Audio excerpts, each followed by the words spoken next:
Kalau kita tak jaga, boleh jadi dengan sebab satu lidah boleh menarik kita ke neraka Allah Subhanahu Wa Taala.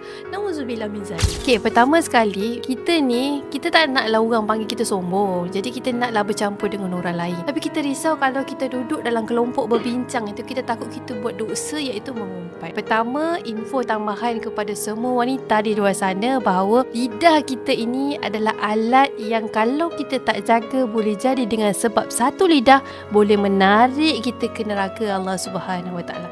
Nauzubillah min zalik. Jadi wanita, tolong jaga tubuh badan kita, terutamanya lidah. Lidah ini boleh jadi kita takut disebabkan mulut putus hubungan silaturahim antara kita. Nauzubillah min zalik. Sebab orang yang suka bercakap ni, dia suka bercakap.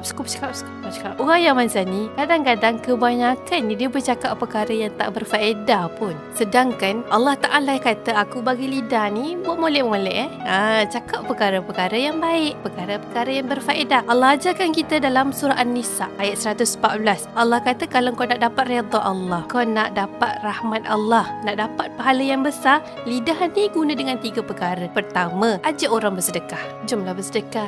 Bersedekah ni bukan sahaja duit, bahkan memberikan tenaga kita di jalan Allah, buat program-program agama, ajak orang dan sebagainya. Yang kedua, ajak orang buat baik, seru orang buat baik. Yang ketiga, mendamaikan manusia yang sedang bergaduh, berbalah. Jadi ini 3 sifat lidah yang perlu kita usahakan untuk mendapat pandangan mulia di sisi Allah Ta'ala.